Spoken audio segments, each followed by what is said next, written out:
Live from the Times Union Center, it's levack Goz on 104.5 The Team. All right, we are live again from the Times Union Center, and it is the open house. Select a seat.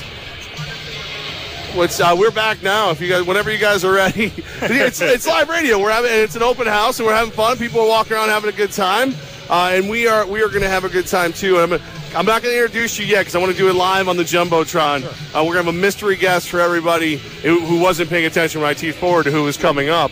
But it's the open house event. It's free to get in, free parking, and now we're proud to introduce you to Coach Burns from the Troy Flying Horses. Congratulations on back-to-back titles, Coach. Thank you. I appreciate you guys having me on. Now, I want to say that there's a challenge already that the new team, not built yet, they think they can beat the Flying Horses.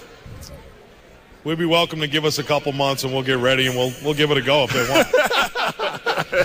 Coach, we had everybody on. They were, everybody's very proud of what you've done, and then all of our friends from Cambridge went, whoa, we did it first. What do you say to that? Well, they played on Friday. We played on Sunday. So, if we would have played earlier, we probably would have got it done. But we had the back-to-back undefeated, and don't get me wrong, Doug Luke does a tremendous job. But, we had 13-0 2 years in a row. They didn't quite do that, but it's good to push each other. Good to the local football, keep pushing each other. That's a pretty good answer right there. I want to go back to a time when Troy was so close to winning a state championship. You guys lost in a state final to a Rochester team, and I look at that moment from an outsider and thought that was a spark that made the program different, that took the next step. When you think back to that loss in a state title game years ago, do you think it almost propelled the program to where it is now?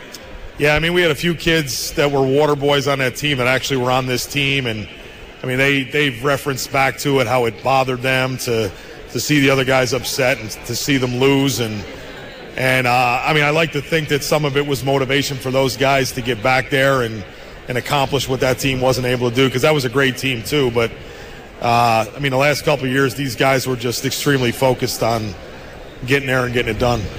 Coach, with us right now, the champion Troy Flying Horses. I get to watch a little bit of high school football around here. I grew up in the area, went to Colony myself. I don't know that I've seen a team at the high school level that plays football the way you guys play football.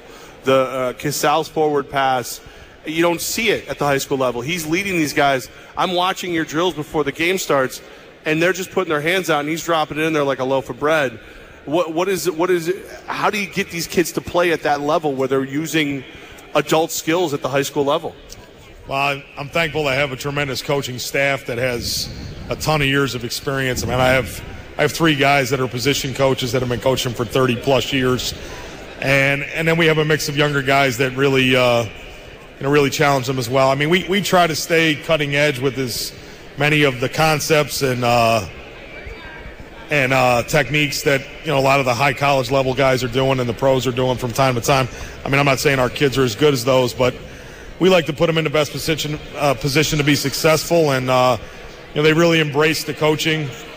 They work hard at it 12 months out of the year, and we've reaped the results from it. You should be really proud of some of those guys. I think Jordan Canzeri is walking around here somewhere. Another guy who, it's just not the program itself, but it's the players that have come through the program at the next level that's representing Troy high in the capital region. Yeah, it was unbelievable to watch Jordan play at Iowa for those 4 years and really succeed, and he's always gracious to come back. 2 years ago he came to the practices over the Thanksgiving break, spoke to the kids, and that's a great motivating factor for those kids to be able to see a guy that they watched on TV in the Rose Bowl come back and give them positive influence. He's playing pro ball in Japan, and he came back for the Thanksgiving holiday, and I invited him up to practice, and he graciously did it again, and it's just a great thing. People always ask about the program at Troy, and I kind of compare it to that commercial with the SEC, where it just means more. Football at Troy it just means more. It's just such an important thing to the community, especially the school community, and everybody kind of gathers around the team, and it's the thing to do on Friday nights, and it's really special, and the kids really have embraced that support. Coach Bob Burns with us right now, 104.5 The Team, ESPN Radio, levack Goz. So, Coach, arena ball, it's here, it's back in the Capital Region. Does this help you on the high school level to tell your kids, hey, play hard? Maybe you're not an NFL guy, but maybe you are an AFL guy.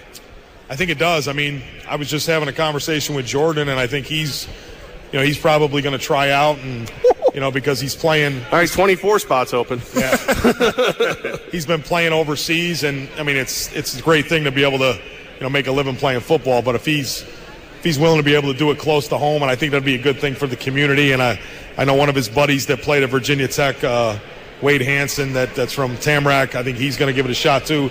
He's been playing overseas with Jordan.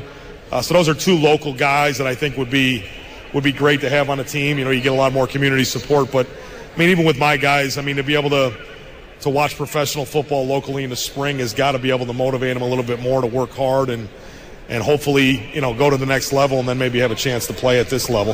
What about Matt Marsh and Paul Ashburn, some of my former teammates? Are they going to give it a shot? Do you think those guys got a little opportunity to make it out here? I don't know if you've seen them lately, but I don't think there's any chance. They probably need to work on their lockouts, which would be to push away from the table. I love those guys.